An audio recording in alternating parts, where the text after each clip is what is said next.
Toda mi vida he estado fascinado por el agua.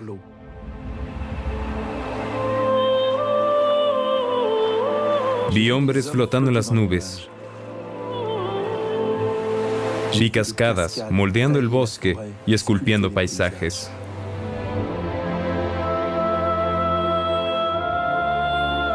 Vi la vida floreciendo en el agua.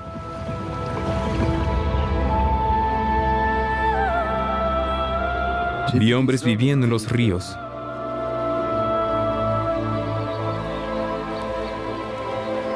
Fui un observador apasionado del agua. Y luego descubrí que estaba conectado a ella de un modo completamente inesperado. En París, yo que creí que usaba unas docenas de litros de agua por día, aprendí que de hecho consumía casi 5.000 litros. Y que esa agua provenía de todo el mundo. Pero ¿dónde está escondida esa agua? Es el agua necesaria para producir todo lo que consumo. Se necesitan 3 litros de agua para producir 1.5 de agua mineral, 40 litros para cultivar una lechuga, 140 litros para una taza de café, 185 litros para 1 kilo de tomates, 330 litros para un pan, 960 litros para 1 litro de vino, 1.000 litros para 1 kilo de manzanas, 1.100 litros para 1 litro de leche, 1.900 litros para 1 kilo de pasta, 3.400 litros para 1 kilo de arroz, 11.000 litros para un par de jeans, 15.000 litros para 1 kilo de carne. Esta agua fue usada para producir los cereales que alimentaron la carne de vaca que estoy comiendo. Una familia europea de 4 consume 140.000 litros de agua por semana. Esto se llama el agua virtual. Estas cifras son casi increíbles.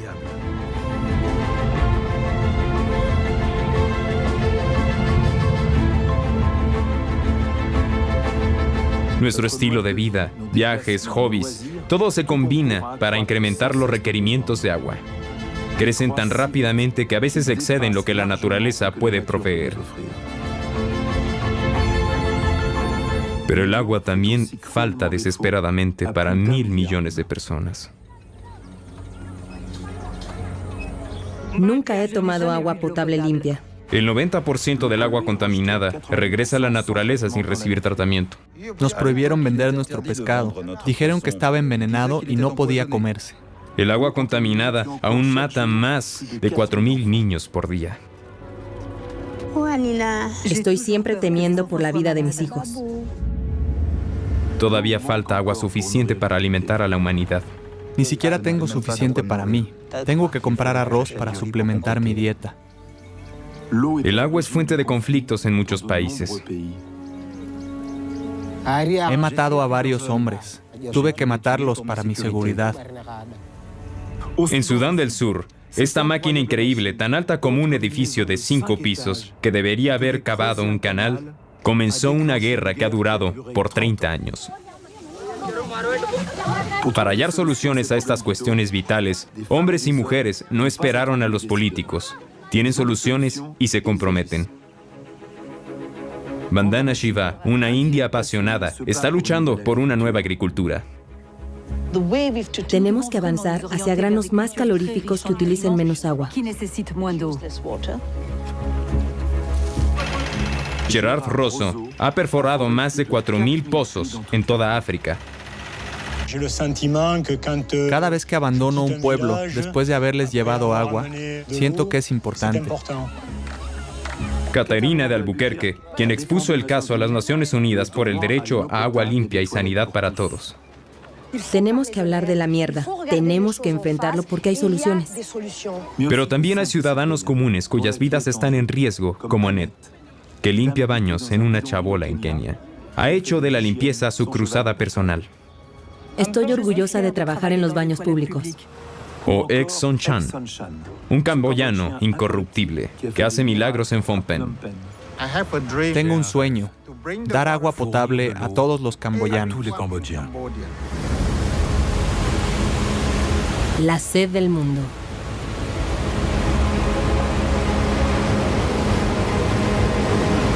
Una película de Jean Arthus Bertrand.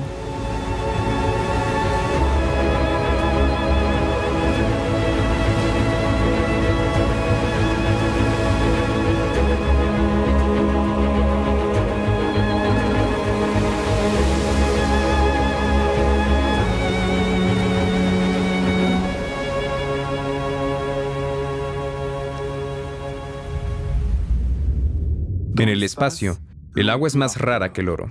Y la poca que se encuentra está siempre congelada. Siempre no. Nuestro planeta azul tiene agua gaseosa, sólida y líquida.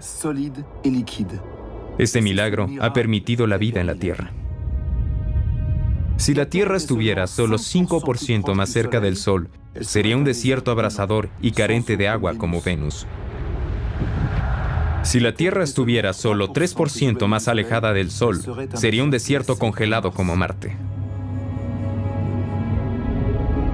El agua hizo que la Tierra sea un planeta viviente. Nuestra Tierra tiene 1.4 billones de kilómetros cúbicos de agua. Quitando el agua salada, que no podemos usar, quitando el agua de los polos norte y sur y el agua de las profundidades subterráneas, que es inaccesible para la humanidad. ¿Qué nos queda? El 0,02% de toda el agua de la Tierra. No más que la cantidad contenida en el lago Baikal, en Rusia, el más grande del mundo. Esta es la cantidad de agua que la naturaleza nos da cada año. No más que eso.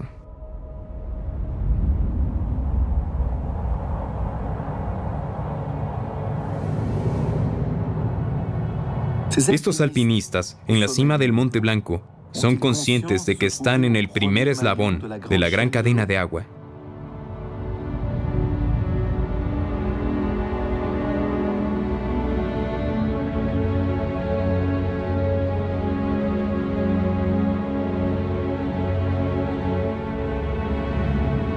La alta montaña es una de nuestras grandes reservas de agua.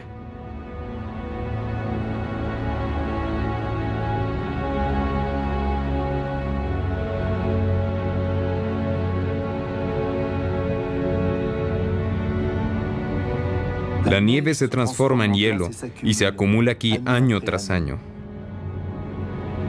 Proveerá a billones de personas e incontables especies vivientes.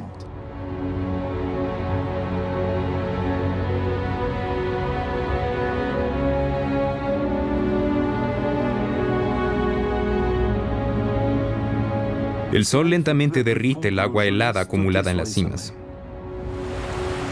Una vez liberada, el agua comienza su gran viaje hacia el océano.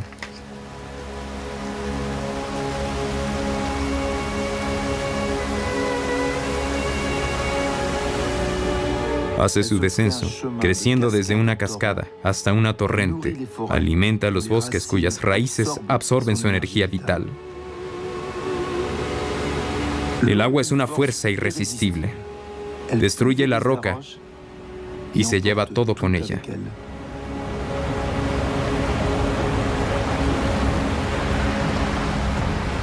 Cuando gana velocidad, su poder destructivo se acrecienta.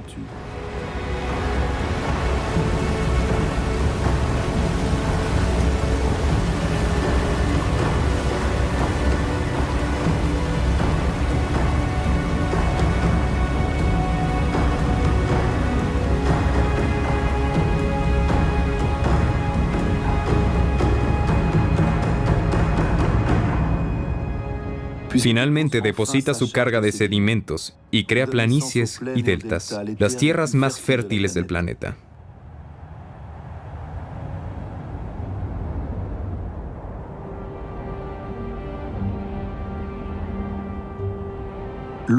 El agua es un artista que se me revela desde el cielo. En Kenia, el lago Magadi fue poblado por hipopótamos, cocodrilos y peces. Poco a poco se fue desecando. Hoy me recuerda a un planeta desconocido.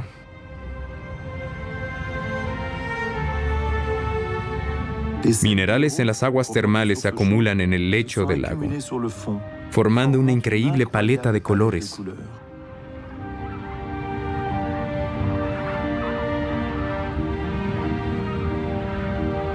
Una de las pocas especies que sobreviven aquí es el flamenco rosado. Se alimenta de los microorganismos que crecen de estas aguas cálidas. Los pantanos son increíblemente ricos porque proveen una multitud de hábitats y alimentos a profusión. Se hinchan como esponjas durante las inundaciones y devuelven el agua durante periodos de sequía. Este extraño mosaico que filmé en el Congo Es lo que queda de antiguas prácticas agrícolas cuya memoria fue retenida en los pantanos. Desde 4.000 millones y medio de años, la misma agua circula continuamente a través de todas las especies vivientes. Yo bebo el agua que quitó la sed a los dinosaurios.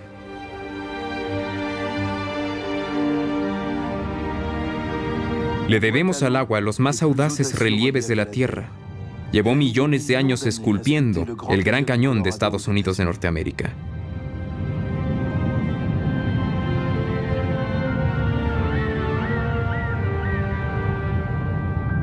Cuando se infiltra en la Tierra, alimenta los niveles freáticos subterráneos. Estas valiosas reservas se formaron a través de miles y a veces millones de años. Casi no se regeneran.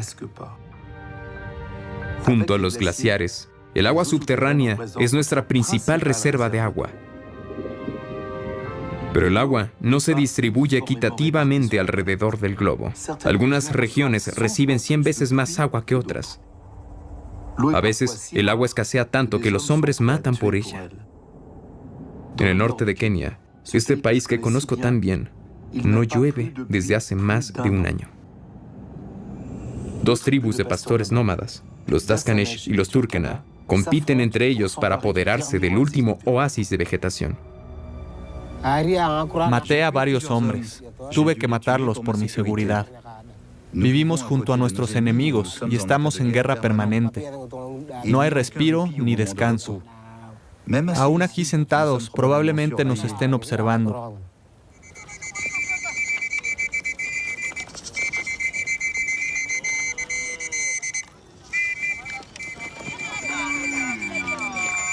Estos hombres arriesgan su vida todos los días para encontrar agua. Esta danza de la guerra celebra el regreso a salvo de los pastores y sus rebaños al pueblo. Una semana después del rodaje, 13 personas que filmamos fueron asesinadas. Morir por agua.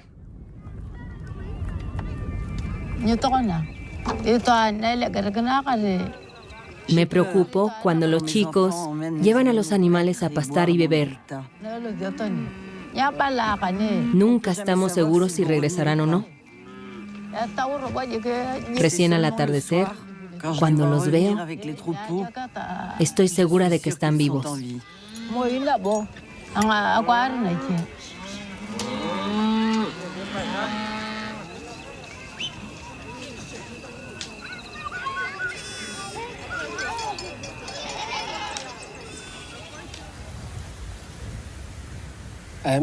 Temo a nuestros enemigos.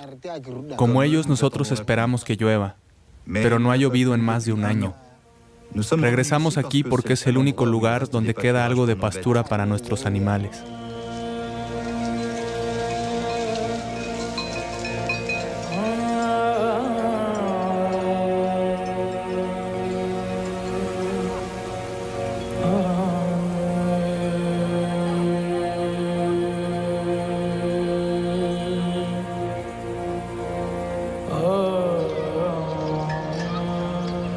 Cientos de familias aterrorizadas por la guerra del agua dejaron todo para refugiarse en este campamento improvisado.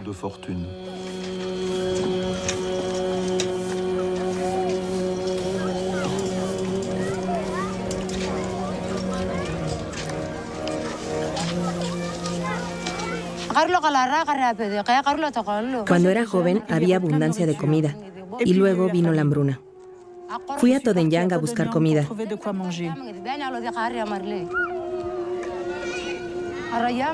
Pero nuestra vida se transformó en un infierno. La gente comenzó a matarse.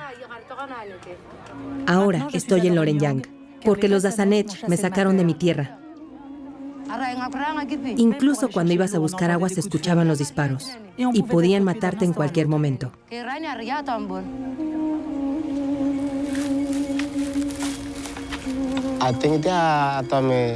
Mataré al enemigo porque mataron a mi padre, mi madre y mi hermana.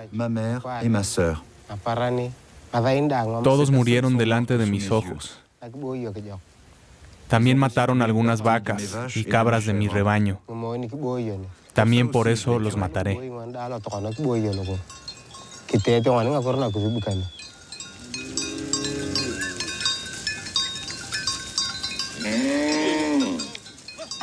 Sin la sequía que nos obligó a migrar, el padre de mis hijos no se hubiera ido a Todenyang. Hubiera conservado su ganado y no lo hubieran matado. La falta de agua es la obsesión de millones y millones de humanos en el planeta. ¿Qué pasaría si un día el agua no saliera del grifo? Eso sucedió en España. Barcelona, primavera de 2008. Luego de una prolongada sequía, esta gran ciudad europea despertó sin agua. Para los habitantes es una pesadilla. Tanques de agua proveyeron a la ciudad afectada. Sin embargo, los barceloneses están entre los menores consumidores de agua en Europa. ¿Cómo llegaron a tal punto? La población de la ciudad alcanza los 5 millones de habitantes. Y cada vez más turistas llegan para admirar la increíble catedral sin terminar diseñada por Gaudí. La agricultura irrigada se ha convertido en el estándar en Cataluña. Varios años de sequía acabaron de vaciar las reservas.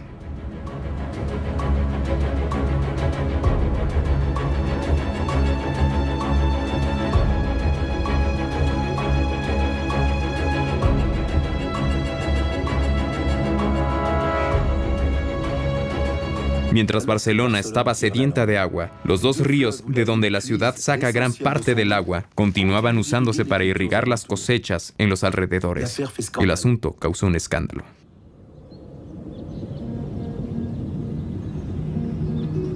¿Por qué no cavar un canal para traer agua del Ebro, el río más grande de España, que corre 200 kilómetros más al sur?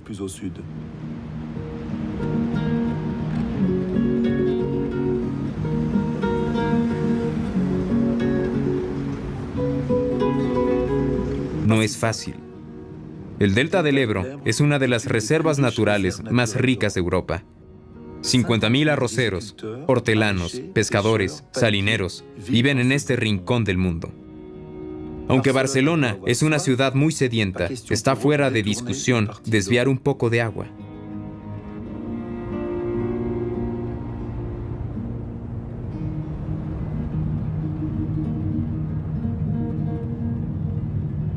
La ciudad finalmente optó por una planta de desalinización de agua de mar, a pesar del alto costo y de los rechazos salados que genera.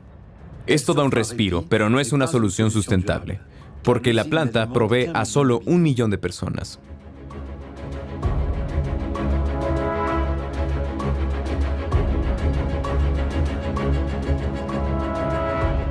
Es impensable. Ahora, el agua puede faltar en regiones ricas en recursos. Hoy es Barcelona, aunque es abastecida por los Pirineos.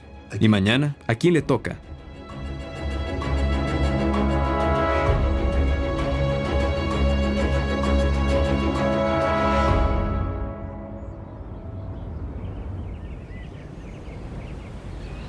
Los humanos siempre nos establecimos cerca del agua, ríos y lagos, donde se puede encontrar comida.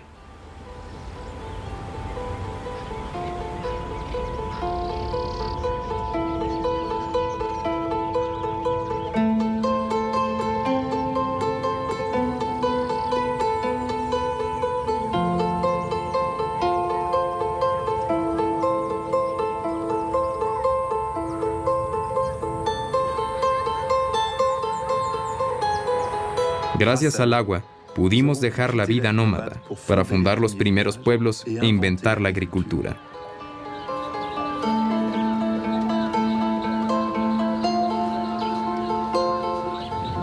El agua nos sigue atrayendo poderosamente hoy en día. El agua es vital. En Sudán del Sur, los pescadores viven como lo hacían hace 5.000 años. Se instalan en medio de los pantanos lo más cerca posible de la comida. Aquí, los únicos espacios disponibles son los antiguos montículos de termitas. La arcilla de la que están hechos es usada para construir casas y hasta para crear pequeños jardines.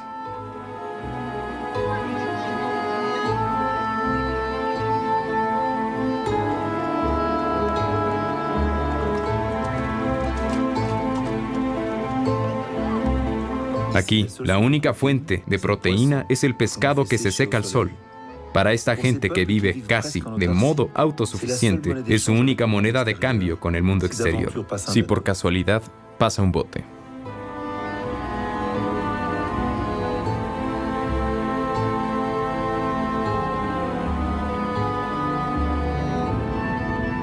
El agua fue también la primera línea de comunicación entre los hombres.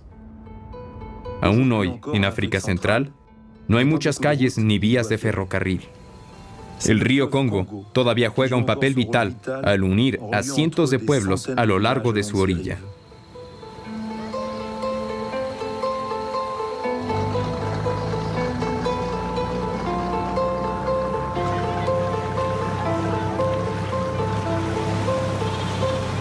Aquí, un increíble medio de transporte, en lugar de camiones y trenes, son las barcazas, donde se apilan familias y mercaderías. Todo se trae en ellas, todo se vende en ellas. Ellas proveen a una población alejada de todo.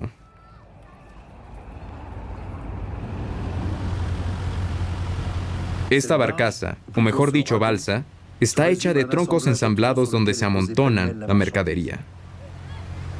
Al llegar, la madera se venderá junto con todo el resto. El poderoso Congo es, además, un enorme recurso para África, cuya población se duplicará. Los ríos jugaron un papel principal en el desarrollo de nuestra especie. En Mali, la ciudad de Djenné fue creada entre los brazos de un afluente del Níger. En el límite de Sahara, la ciudad aprovechó su situación única. Se ha convertido en un importante cruce de comercio y una parada para las caravanas. Pero no todos están cerca de una fuente de agua. Imagínense, caminar horas todos los días para buscar agua. Vi a menudo mujeres y hasta niños agotarse por transportar baldes de 30 litros sobre sus cabezas. 800 millones de personas no beben agua potable. ¿Qué podría ser mejor que llevarles agua? Librarles de esta tarea tan extenuante.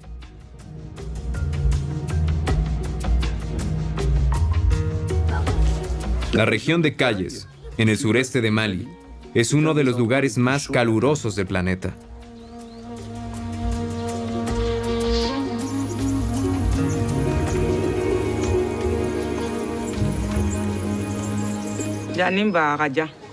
El río está muy lejos de aquí. Es muy cansado. Debo cruzar 3 charcas. Hago el viaje 3, 4, hasta 5 veces a la mañana. Y a veces también en la tarde. El viaje para ir a buscar agua es muy duro. Las sanguijuelas se nos pegan a los pies. A veces, camino de regreso nos caemos y debemos regresar al río.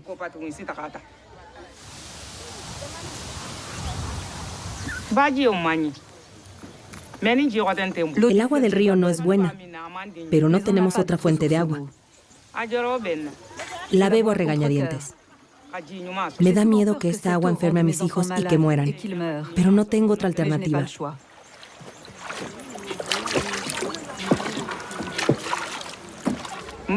Nunca he bebido agua limpia potable. No sé qué gusto tiene el agua potable. Cada vez que llegas a un lugar es un desafío. Cada vez que llegas a un lugar tienes dudas. Cada vez que llegas a un pueblo tienes esperanzas. Gerard Rosso es probablemente la persona que más pozos ha cavado en el mundo, cerca de 4.000 en toda África. Ha adaptado las técnicas de cavado del petróleo para buscar agua. Los últimos 2 años ha trabajado en Mali como voluntario de la asociación Agua Limpia. Busco zonas de fractura, es decir, fallas capaces de drenar la mayor cantidad de agua. También me posiciono de acuerdo al alineamiento de los árboles, de especies endémicas que son interesantes indicadores para determinar las mejores zonas de pasaje de agua. Y de acuerdo a este criterio ubico mi perforadora. Esencialmente, capturamos agua de lluvia. Es agua que ha sido drenada en el suelo. Esta agua subterránea se renueva constantemente, lo que significa que una vez que encontramos agua, es poco probable que la perforación se seque algún día. Cuando perforas en regiones como esta, puede haber fracasos. Pueden encontrarse fallas débiles que pueden estar bloqueadas. Por lo tanto, en algunas zonas la tasa de error puede llegar al 80%.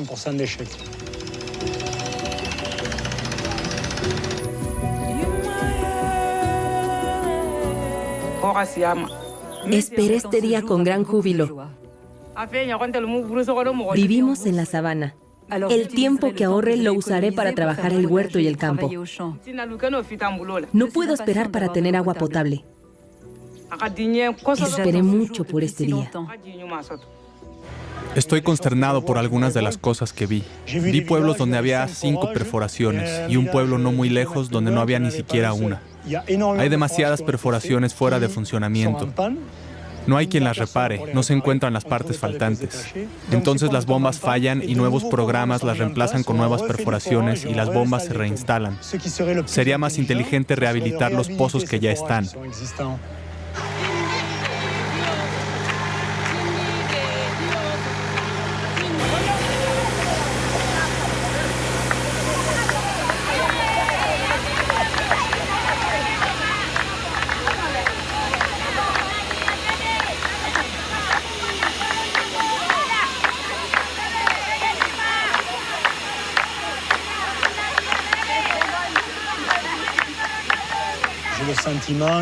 Al dejar un pueblo al que di agua, siento que hice algo importante y que les restituí algo de lo que ellos me dieron a mí.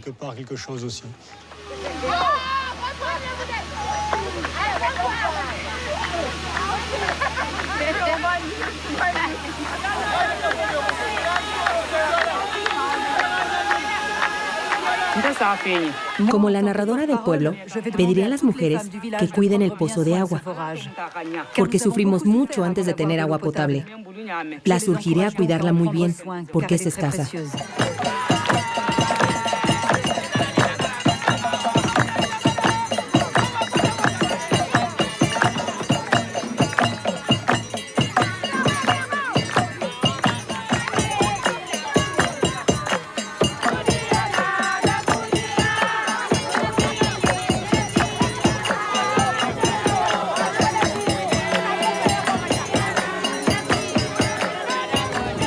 En Camboya, puedes vivir sobre uno de los lagos más grandes de Asia y no tener agua potable.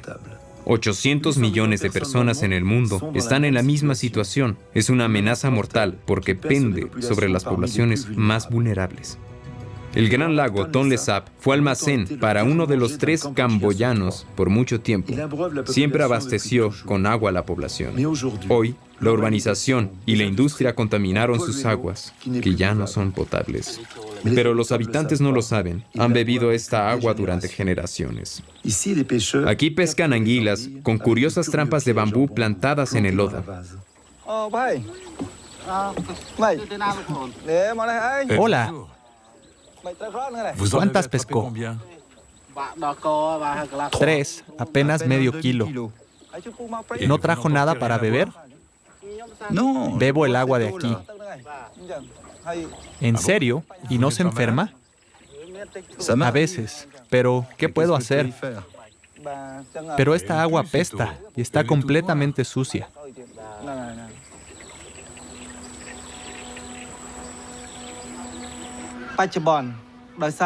Actualmente la población del lago está creciendo y año tras año se vuelve más pobre.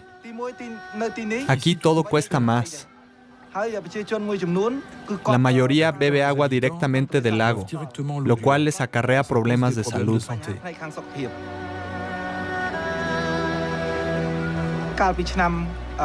En 2010, 2 aldeanos cerca de aquí cayeron víctimas de una epidemia infecciosa que dejó más de 40 muertos.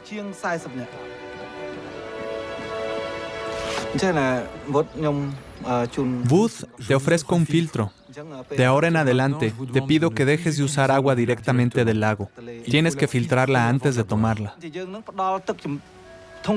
Usar filtros de cerámica es la forma más simple y barata de tener agua potable aquí. Después de estudiar en Francia, Shiloh, joven ingeniero, fundó la asociación 1001 Fuentes, que instala estaciones de purificado de agua baratas en Camboya. El sistema es muy eficiente. Cada unidad es financieramente independiente y, lo más importante, crea trabajos. Aquí la gente usa agua del charco o del río, y especialmente agua de lluvia, pero no la guardan bien. La almacenan en jarras abiertas, donde los mosquitos ponen huevos. Entonces deben hervir el agua, pero es caro, porque tienen que comprar leña o carbón para el fuego.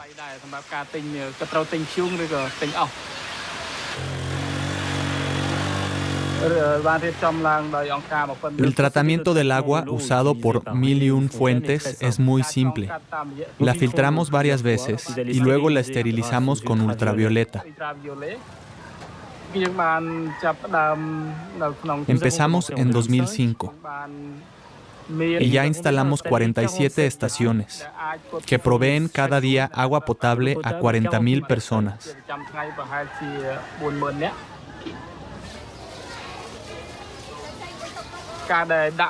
Pusimos una en esta escuela para proveer agua gratis a los alumnos. No todos se dan cuenta de la importancia del agua potable. Hay que educarlos para convencerlos de que cambien sus hábitos. Llevará tiempo. ¿Está limpia esta agua? No. Correcto. Está llena de microbios.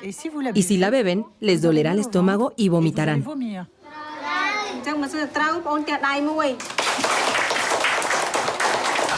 Proveer agua potable a ciudades más grandes es un desafío todavía mayor.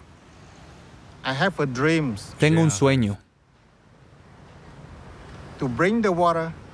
dar agua potable a todos los camboyanos. La honestidad paga.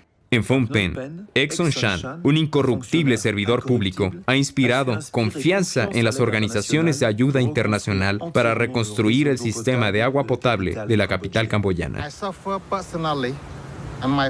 Mi familia y yo sufrimos en carne propia la falta de agua.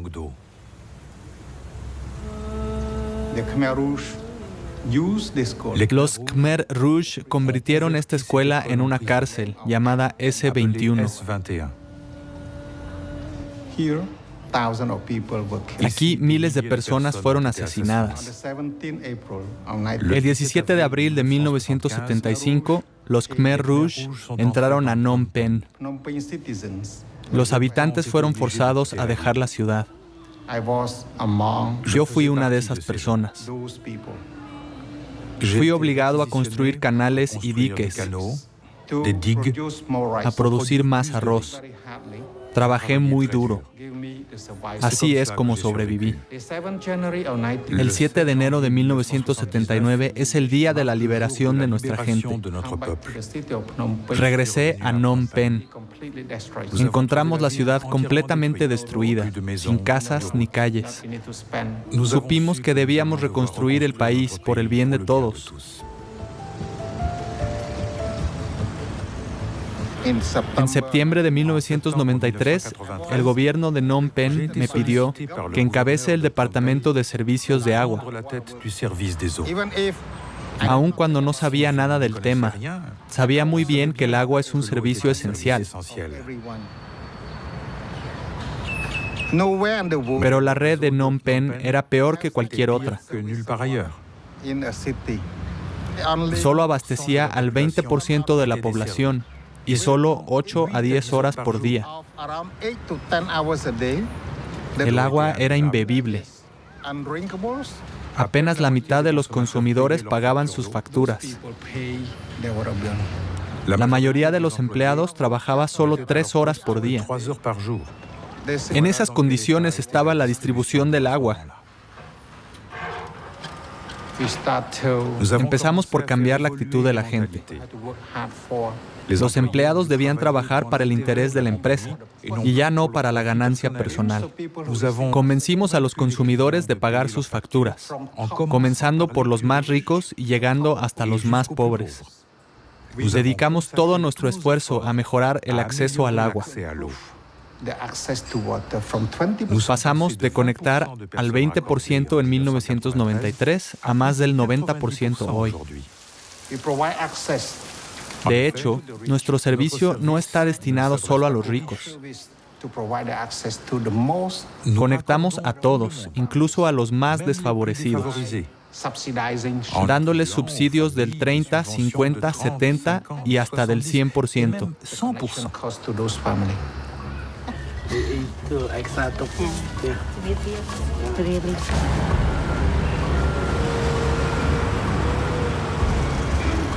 Con ayuda internacional, y en particular la Agencia Francesa de Desarrollo, Phnom ahora tiene el mejor sistema de agua del mundo.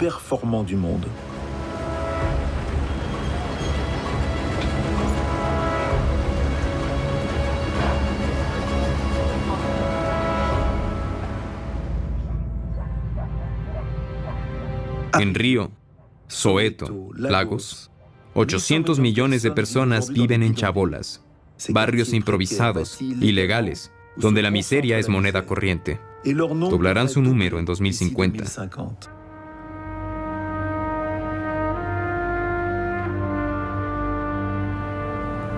El mundo se urbaniza tan rápidamente que proveer agua y sanidad a este paso es casi misión imposible con los recursos que existen actualmente. ¿Por qué son comunes las enfermedades vinculadas al agua en ciudades en desarrollo? Porque la mayoría de las personas no tiene baño. 2,5 millones de personas no tienen baño. Inconsciente del peligro, la población misma contamina el agua que bebe con su propio excremento. El agua infectada mata a más de 4,000 niños por día en el mundo.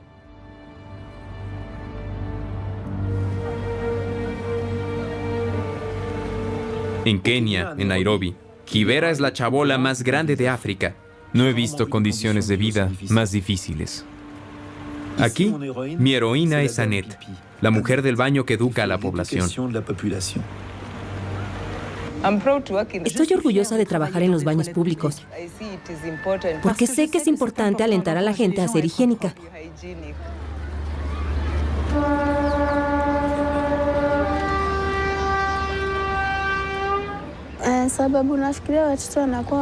Mis hijos se enferman por nuestras pobres condiciones de vida. Ya ven, mi casa no es para nada saludable. Una cloaca pasa delante de la puerta.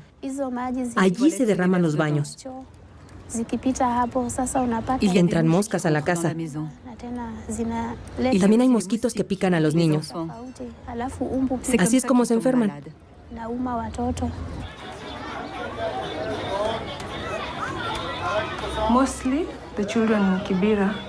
Los niños que viven aquí sufren principalmente de diarrea. Hay excremento por todos lados porque no tienen baños.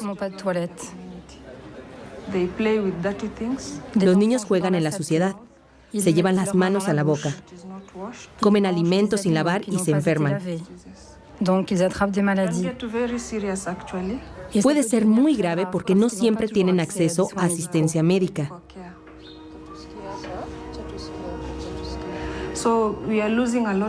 Muchos chicos mueren de deshidratación a causa de la diarrea y vómitos.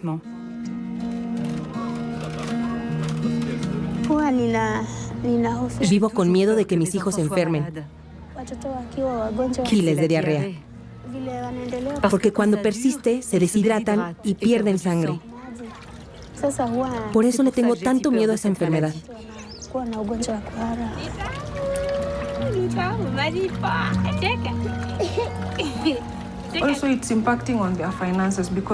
Esto impacta en el presupuesto familiar. Cuando un hijo tiene diarrea, los padres tienen que gastar mucho dinero en medicina, cuando les falta de todo.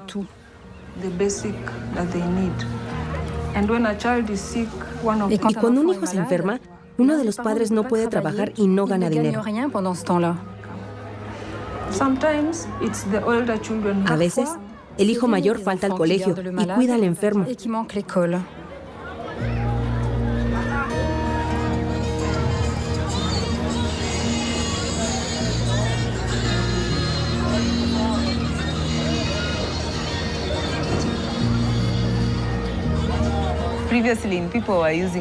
Antes, en Kibera, la gente usaba los baños voladores, es decir, que defecaban en bolsas de plástico, que luego arrojaban a los techos.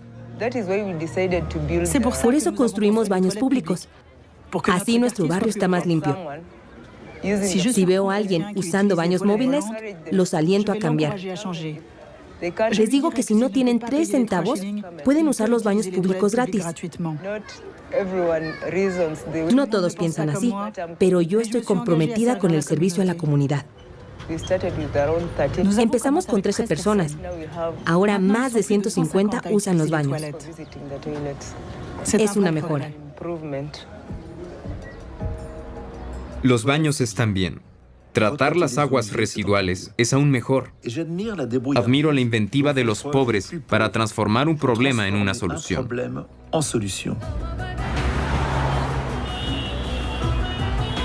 Calcuta, 16 millones de habitantes, construida sobre el delta del Ganges. La tercera ciudad más grande de la India está bañada en agua. Pero en los barrios pobres, la vida se regula a través de los grifos que funcionan un par de horas por día.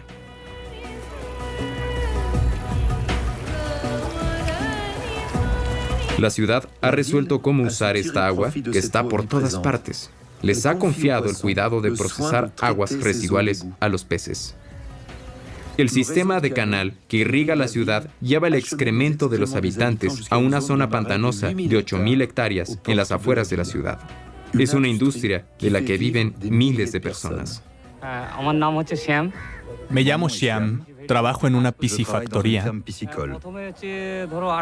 Somos 18 pescadores. Empezamos a las 7 a.m. en el equipo de recolección. Vamos en botes pesqueros y pescamos con redes. Luego traemos los peces a la costa.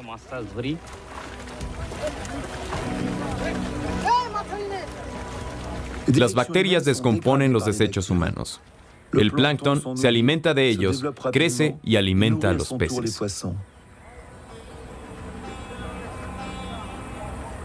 Una vez que la contaminación es digerida, el agua purificada regresa a la naturaleza.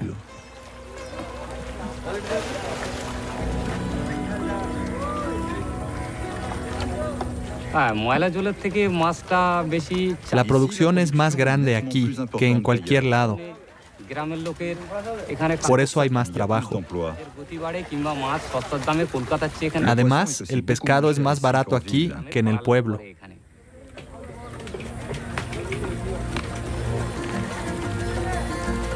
Esta planta de tratamiento de agua es una solución económica y ecológica de la que viven más de 100,000 personas. Y pensar que casi un cuarto de la humanidad todavía carece de acceso a agua y sanidad. Las Naciones Unidas reconocieron este derecho fundamental en junio de 2010. La instalación de servicio está en curso en países como Senegal. El reconocimiento de este derecho se le debe mucho a una mujer, Catarina de Albuquerque. La encuentro en un barrio pobre de Dakar, donde ya había trabajado. ¡Qué alegría volver a verte! ¿Cómo estás? Muy bien. He vuelto. Me gustó tanto estar aquí.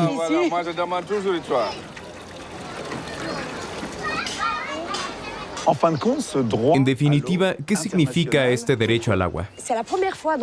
Es la primera vez en la historia que todos los estados miembros de las Naciones Unidas dijeron: el agua es un derecho. Todo el mundo debe tener una cantidad mínima de agua para fines personales y domésticos. Esta resolución cambia el equilibrio de poder. y obliga a los estados a tomar medidas para que quienes no tienen poder puedan tener acceso al agua y la sanidad. Da la posibilidad a la gente de ir a la justicia, como pasó en Costa Rica. Los habitantes de un pequeño pueblo detuvieron la construcción de un canal que se llevaría su agua para campos de golf y hoteles.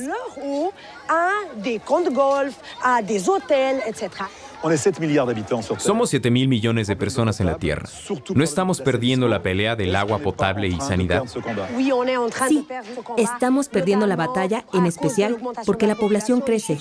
Las cifras están aumentando. 1.000 millones de personas defecan al aire libre. La sanidad no debe ser un tema tabú, porque nadie quiere hablar de la mierda. Debemos hablar de la mierda. Hay que enfrentar abiertamente el tema. Hay que tomar medidas para resolver el problema. Hay soluciones. Es cuestión de voluntad política. Es una inversión muy rentable. Por cada dólar invertido se ganan 9, 15 o hasta $30. ¿Cómo? Porque se gasta menos en salud. La gente va al colegio y a trabajar. El agua es un vehículo extraordinario para sacar a los países de la pobreza.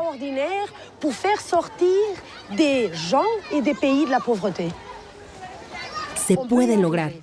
Se puede dar agua, sanidad y dignidad para todos. Se puede hacer. Es cuestión de voluntad. Haciendo que las cosas cambien más rápidamente que hasta ahora. Dar agua limpia a los más vulnerables es genial. Pero en nuestro planeta el agua limpia no dura mucho, porque tenemos el mal hábito de arrojar el agua sucia de nuevo a la naturaleza. El 85% de las aguas residuales no reciben tratamiento. No solo esta agua se pierde, sino que contamina nuestros recursos de agua potable. Ríos, lagos, aguas subterráneas. Nos estamos envenenando a nosotros mismos.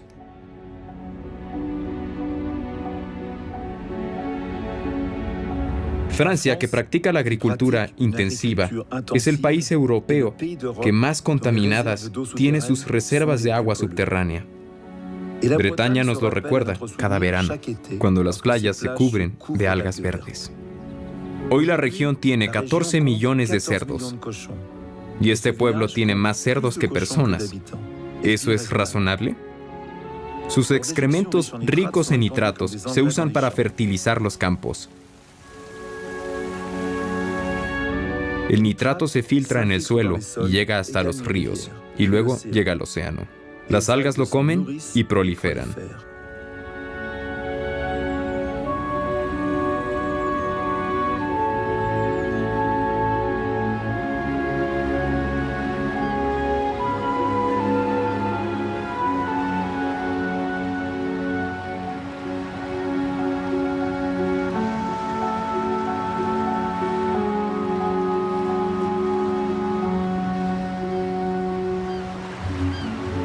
Las algas no son tóxicas.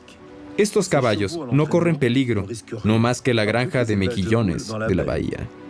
Por otro lado, los gases emanados cuando se descomponen en la playa pueden ser fatales. Esta contaminación, repartida año tras año, muestra nuestra incapacidad de cambio. Políticos, campesinos, consumidores, todos somos responsables. Mientras esperan la solución, los habitantes de Côte-d'Armor encontraron cómo reciclar el excremento de cerdo y convertirlo en biogás, que calienta 4.500 hogares.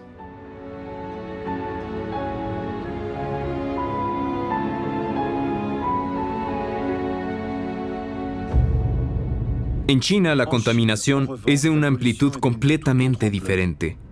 Este país, que produce la mayoría de los productos que nos rodean, retiene la contaminación de sus miles de fábricas. China está contaminando para nosotros. 300 millones de chinos dejaron de tener agua potable. Ya nadie bebe agua del grifo en las ciudades. Los cultivos están contaminados por el riego con aguas contaminadas. Los ríos se mueren.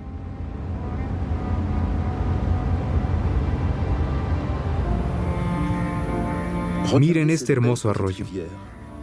fue contaminado por una curtidumbre que redujo a los pescadores a la indigencia. Pero las cosas están empezando a cambiar gracias al valor de un abogado.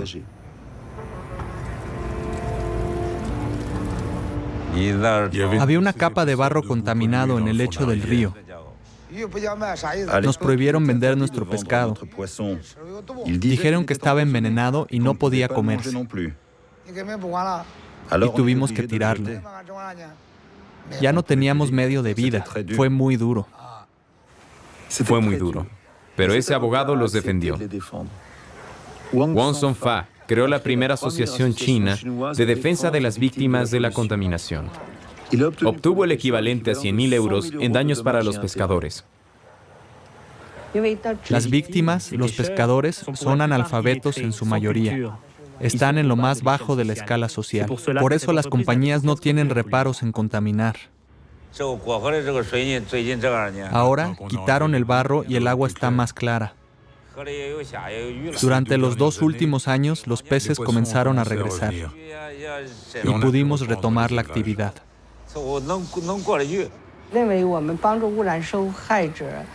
Salimos victoriosos, pero más importante, les devolvimos esperanza y confianza.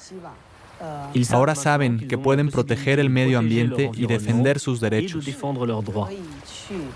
Eso es lo más importante. China ya no es una zona sin ley. Para el medio ambiente, las cosas están cambiando rápidamente. Ma Jun, ex periodista, creó un sitio web que menciona a las compañías del país que han sido condenadas por contaminar el agua. En este momento tenemos más de 86,000 violaciones de 50,000 compañías registradas en nuestra base de datos. La mayoría son empresas locales. Pero también tenemos un número bastante alto de empresas extranjeras. América, Europa, Japón, Corea, Australia y otras.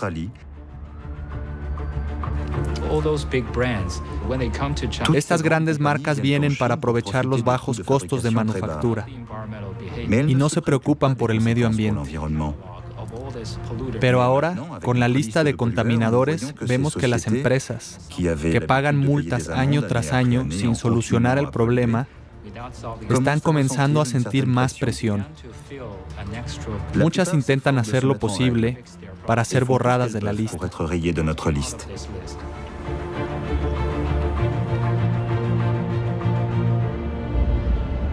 En Shanghái, las empresas más contaminantes fueron agrupadas en un parque gigante fuera de la ciudad. Pero no están en la lista de Ma Jun.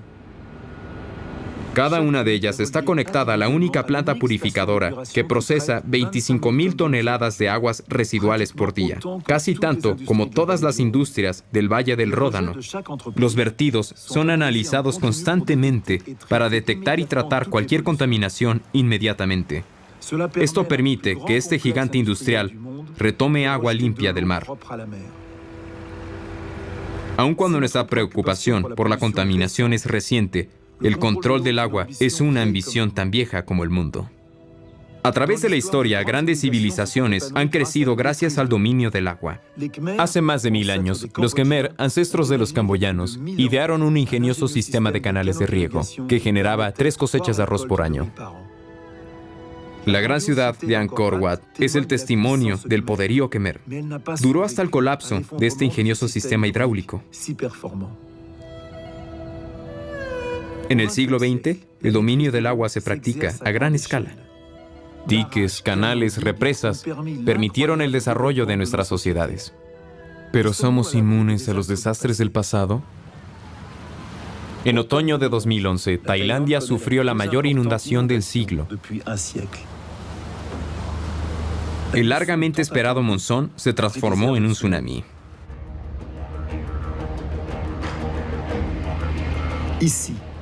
Aquí se nota una vez más que el cambio climático no es una hipótesis ni una teoría, es una realidad. Millones de personas y 15,000 negocios fueron afectados. El 12% de la tierra de cultivo se inundó.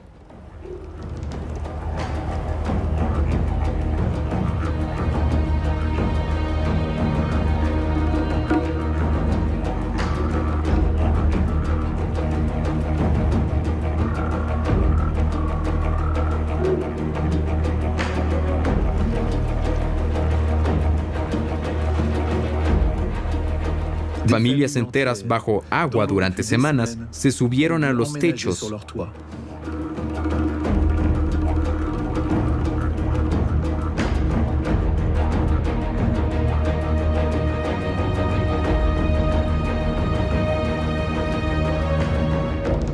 Un desastre regional con consecuencias globales. Aquí se fabrica el 60% de los discos rígidos del mundo. La industria mundial de la electrónica se paralizó. Para los fabricantes de autos, las pérdidas fueron enormes.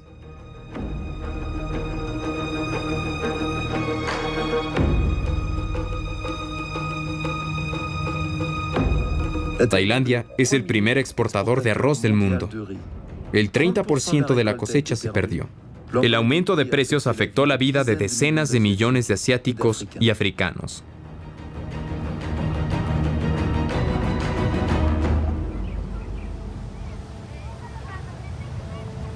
Los templos de Ayutthaya, la antigua capital, fundada en 1350, se inundaron por primera vez. El canal que lo había protegido hasta ahora había sido abandonado. Los diques del río que atraviesa Bangkok no pudieron contener la subida del agua.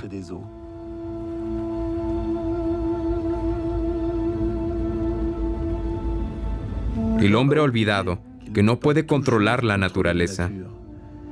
En China, el control de los ríos obsesionó a los líderes durante milenios. Mao desarrolló una pasión por el tema. La historia del país está marcada por inundaciones que dejaron millones de muertos. Las represas levantadas sobre el río Amarillo durante los últimos 50 años requirieron más material que la Gran Muralla. Los chinos han aprendido a repeler ataques del agua que se han repetido cientos de veces, tapando la brecha más pequeña, parándose firmes frente al invasor. Las inundaciones siguen azotando. En 2010 hubo más de 3.000 muertos y 15 millones de afectados. 800.000 hectáreas de cosecha se perdieron. Aún así, China construyó casi la mitad de las represas más grandes del mundo.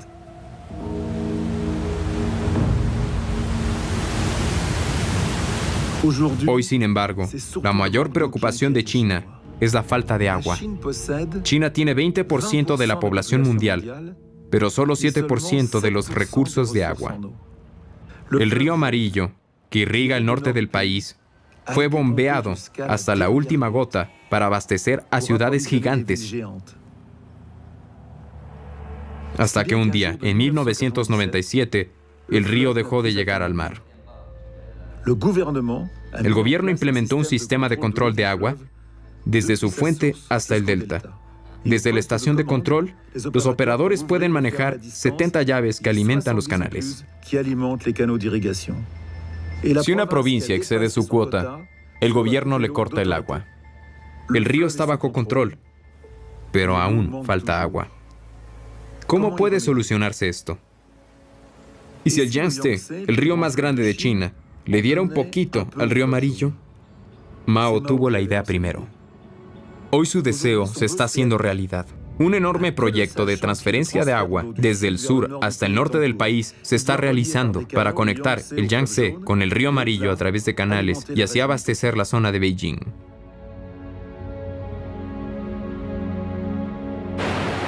El dique Tres Cañones, el más grande del mundo, es la pieza central de este proyecto.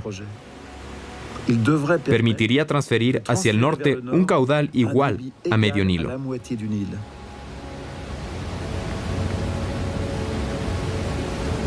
Hasta el Yangtze está comenzando a quedarse sin agua.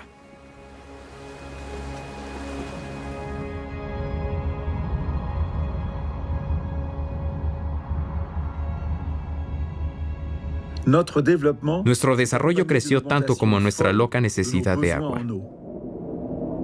Para satisfacer esta demanda, 50.000 represas se construyeron en el mundo.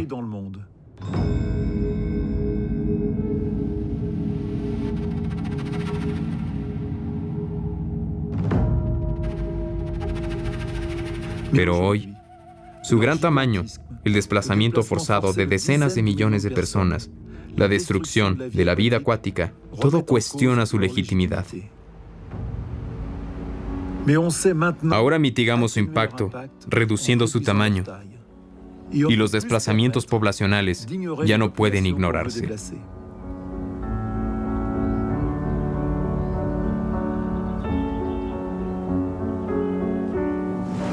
Los diques generan electricidad usando la fuerza del agua, una energía limpia y renovable que no podemos permitirnos perder.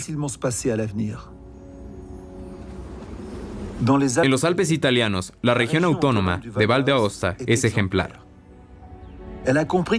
Sabían que el agua era su principal riqueza y valoraron su patrimonio, construyendo más diques en las montañas.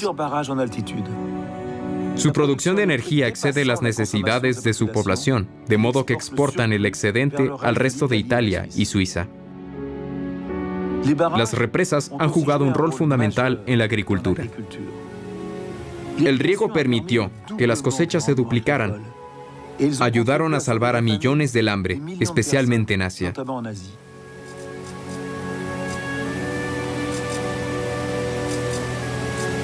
Pero necesitaremos mucha más agua para alimentar a los 9.000 millones que vivirán en este planeta en 40 años.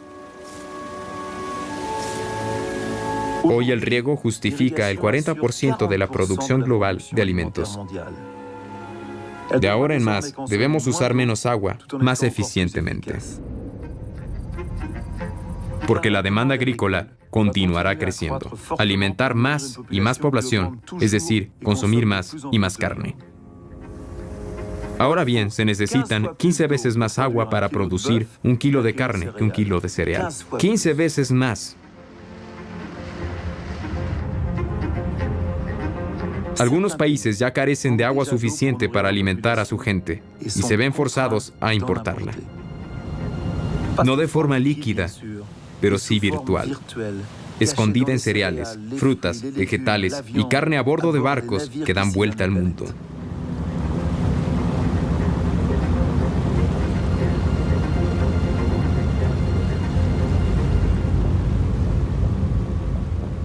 El agua virtual es un río fantasma cuyo caudal es 20 veces el del Nilo. Sigue creciendo a medida que el comercio se intensifica, pero también por la escasez de agua en cada vez más países.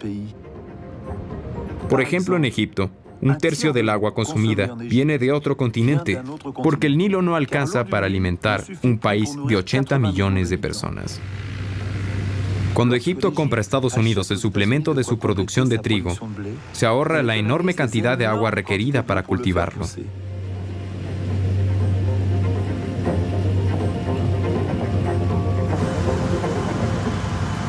Pero el agua virtual tiene también efectos indeseables. El algodón, un gran consumidor de agua, justifica 1/4 de todos los intercambios en el mundo, 5 veces la tasa anual de flujo del Nilo.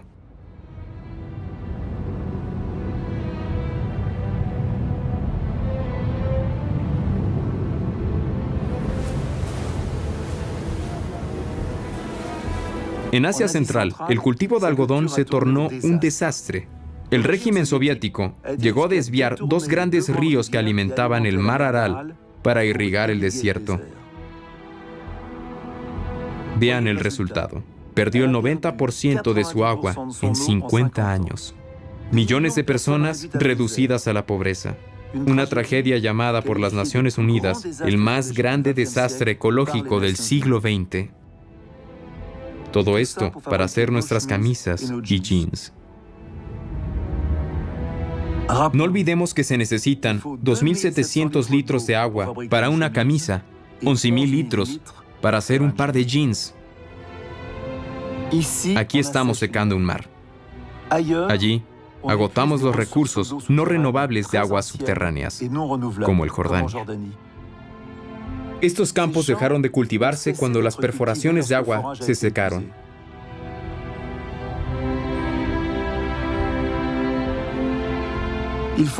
La mitad de la población mundial depende de los recursos no renovables de agua para su alimentación.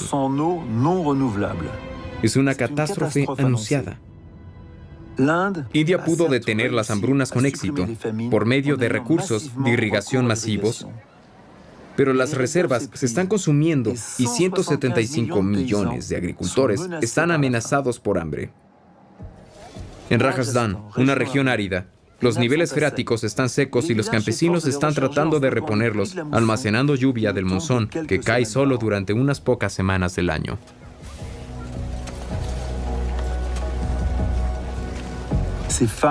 Estas mujeres tienen un coraje increíble.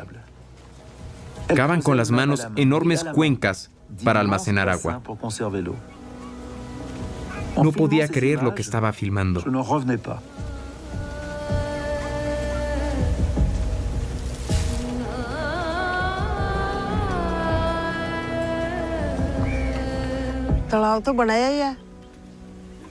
Nosotras cavamos el embalse.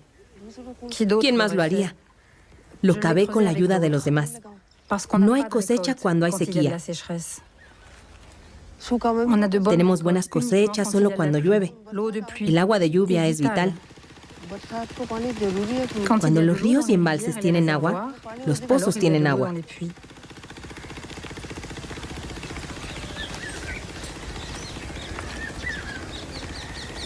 El agua de los embalses es esencial para abastecer los pozos. Así podemos irrigar los campos. De este modo, tenemos algo que cosechar.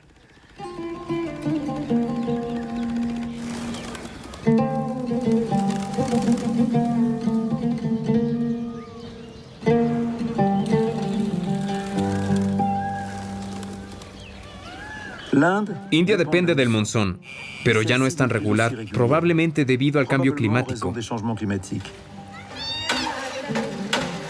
Los campesinos, por lo tanto, deben adaptarse para sobrevivir.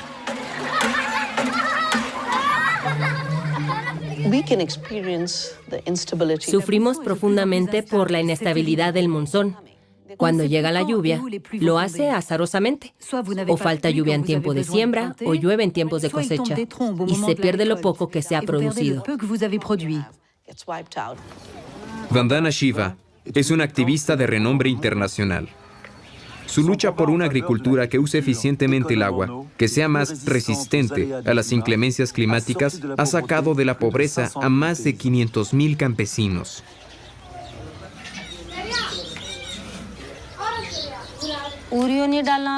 Cuando usábamos los fertilizantes químicos, necesitábamos mucha agua. Ahora, con los fertilizantes naturales, como la composta, necesitamos menos agua.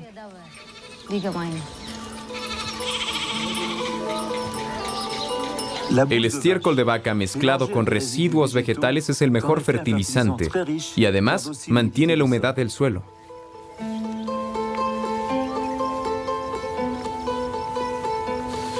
Esta nueva agricultura descansa en la selección de semillas naturales que necesitan menos agua y más nutrientes.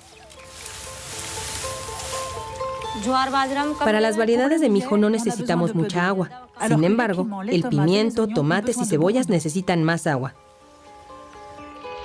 Si no llueve durante 15 días, hay que irrigar los campos inmediatamente. No hay nada mejor que el mijo. Es 40 veces más nutritivo que el arroz blanco. Este cereal es nuestra arma contra el hambre. Si un indio de cada 4 sufre hambre, si uno de 2 niños fue sacrificado en los últimos 15 años de globalización, debemos ir hacia cultivos más nutritivos que necesiten menos agua.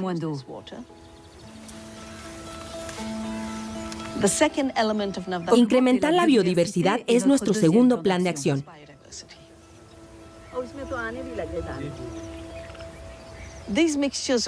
Los cultivos mezclados protegen el suelo.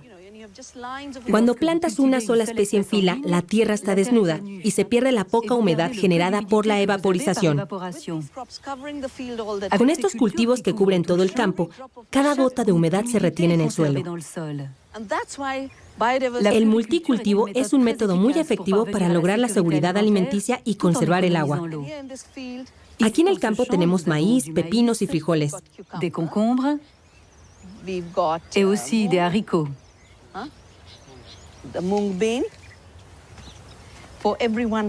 Los campesinos que entrenamos sirven de ejemplo a otros cientos, porque durante años tienen mejores cosechas que los que practican agricultura con químicos, y en los buenos años tienen tan buena cosecha como ellos.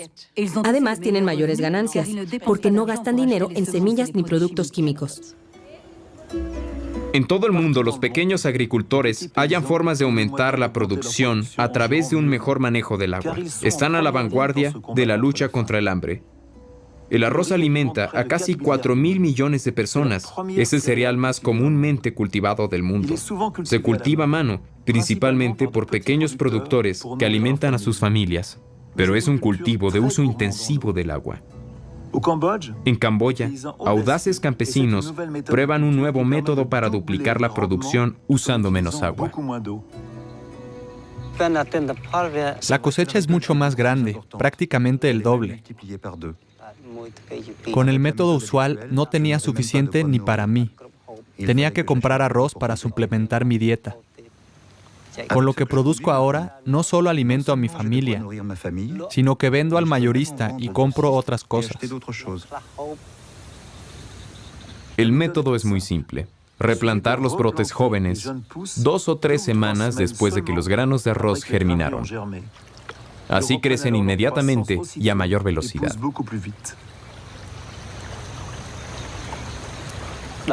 Yo no lo podía creer. Normalmente trasplantaba las plántulas grandes al mismo tiempo y no producían ningún brote. Pero ahora, con una pequeña plántula, llego a tener 20 brotes. Es para evitar la maleza que el arroz se planta en agua. Pero funciona mejor cuando el suelo no está inundado. Las raíces bien oxigenadas crecen más rápidamente. En 2010, solo 3 usábamos este método. En 2011, éramos 20. Pienso que en 2012-2013 seremos incontables, ya que aparentemente todos quieren hacerlo así. Al principio los demás se reían. Ahora, cuando lo ven, vienen a felicitarme. Alimentar a esta población dependerá de una multitud de soluciones locales, adaptadas al clima, el suelo y el tipo de cultivo. En el oeste de Estados Unidos, a los granjeros todavía no les falta agua, pero es codiciada por las ciudades que harían cualquier cosa por apropiársela. Esta región semiárida enfrenta dificultades para compartir el agua. La agricultura y las ciudades superaron las posibilidades dadas por la naturaleza. Grandes mejoras permitieron traer agua desde las montañas, pero ya no es suficiente. Las ciudades siguen creciendo y aún falta agua. Ahora miran al campo, donde todavía queda, y están dispuestos a pagar un alto precio. El agua se transforma en un producto y el mercado decide su uso. Durante la conquista del oeste, se distribuyeron los derechos de agua a los primeros granjeros que llegaron. Estos derechos se pasaron de una generación a otra y se pueden vender o comprar. Los propietarios tienen una cuota de agua que pueden retirar del río o del nivel freático. Lo que pueden vender es esta cuota. Escucho 2 voces en mi cabeza. La de mi padre que trabajó duro para dejarme esta tierra y que me dice, no puedes vender esta tierra, no puedes vender el agua. Pero también escucho la voz del mercado y del banco que me dice, es más dinero del que podrás ganar en toda tu vida. Es la elección correcta. Por la noche, la idea no me deja dormir.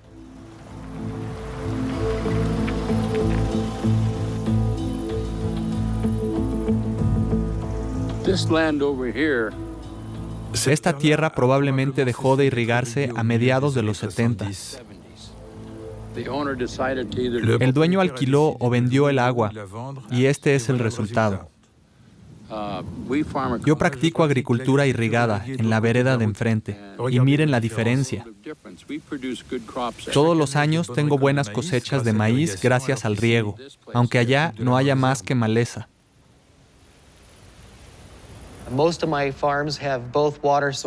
En mi granja tengo dos fuentes de agua, mis pozos y el río. Primero uso los pozos y alquilo el agua superficial a otros granjeros que la necesitan para sus cultivos. Tenemos buena agua de las montañas para irrigación. Probablemente tenemos los derechos más antiguos del país, algunos de 1860. Pero muchos de estos canales se drenaron para satisfacer a las ciudades. Representantes de las ciudades vinieron a comprar derechos de agua.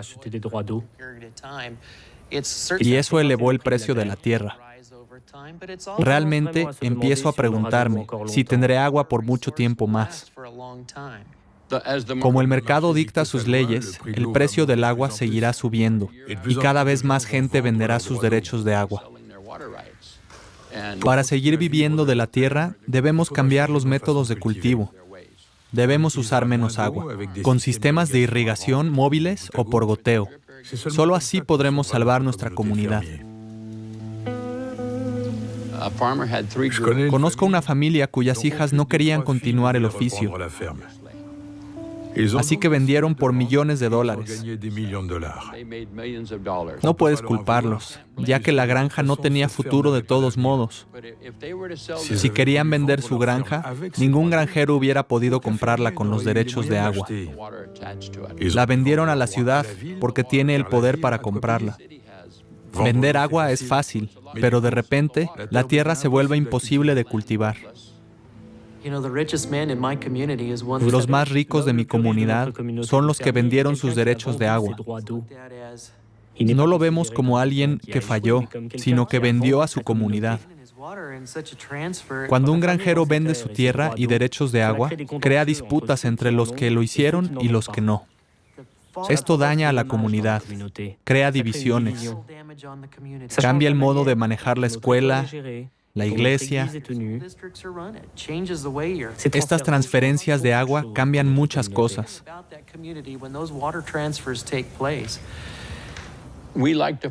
Amamos nuestro trabajo y quisiéramos que durara para siempre, pero probablemente no sea así.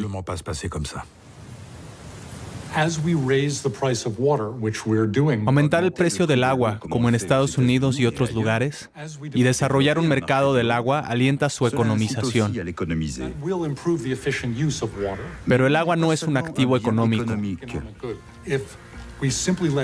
Y si dejamos que las ciudades se lleven toda el agua de la agricultura, no tendremos producción suficiente para alimentar a la población en el futuro. La necesidad de agua es tan fuerte que crea conflictos locales, pero también puede unir gente con necesidades y culturas diferentes. En África, el río Senegal es un ejemplo de cooperación entre países vecinos. Estas mujeres que vienen a buscar agua o a lavar ropa a la orilla nos muestran el grado de dependencia de agua del río.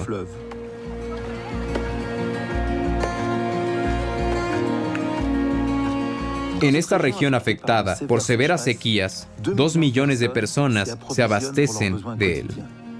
No solo madres, sino también pescadores, ganaderos.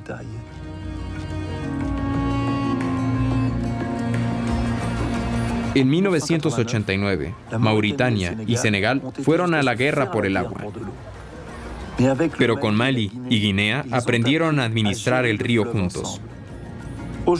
Hoy cada decisión sobre irrigación, energía o navegación se toma por unanimidad, especialmente con la ayuda de la Agencia de Desarrollo Francesa. Hasta financiaron la construcción de 2 diques que administran conjuntamente. Esto es único en el mundo. En caso de escasez, la población local tiene prioridad.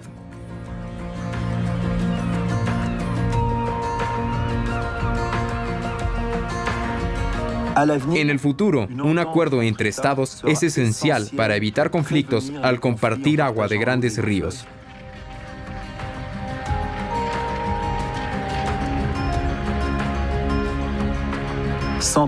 Esa es la solución para poder compartir un recurso escaso.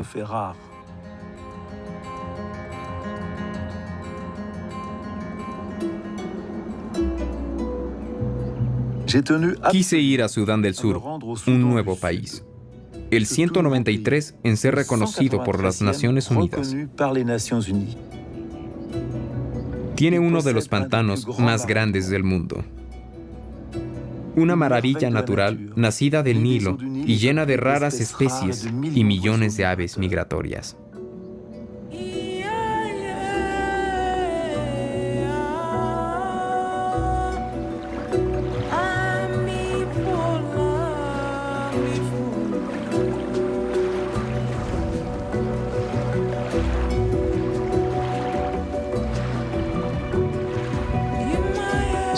Este pantano es un sistema natural único de varios millones de años. En la temporada húmeda es tan grande como Grecia. Modera el clima de una zona aún más grande y regula el caudal del gran río.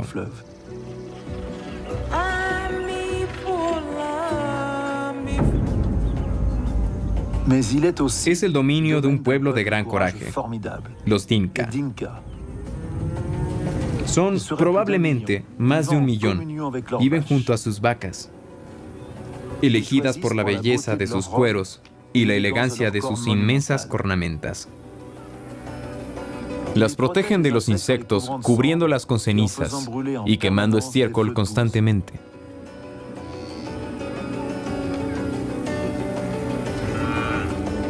Las vacas son tan importantes para ellos que les dan su nombre a la gente y los lugares. En esta región, el agua es tan preciada como el petróleo. Cuando el pantano se vio amenazado, los Dinka defendieron su reino. Egipto y Sudán comenzaron a construir un canal para evitar que el agua del Nilo se dispersara en los pantanos. Aquí esperan recuperar 1/10 parte del río sin preocuparse por las consecuencias para los lugareños. Pero los Dinka se rebelaron y levantaron en armas.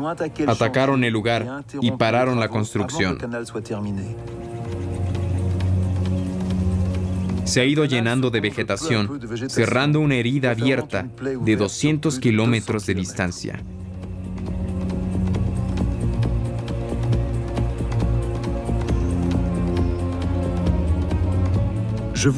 Hace tiempo quiero ver esta máquina increíble que los Dinka silenciaron hace 30 años.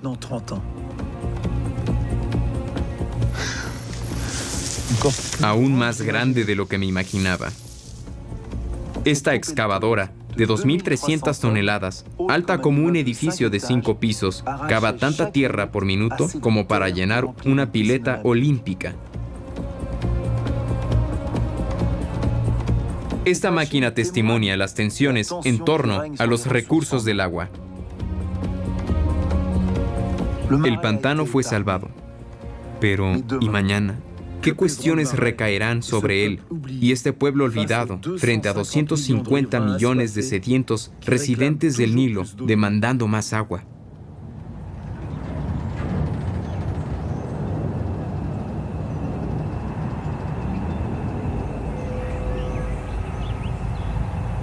El 87% de la población mundial hoy tiene acceso al agua potable. Este es un avance extraordinario de nuestro siglo. Pero aún hay casi 1.000 millones de personas para quienes el agua potable es una obsesión cotidiana.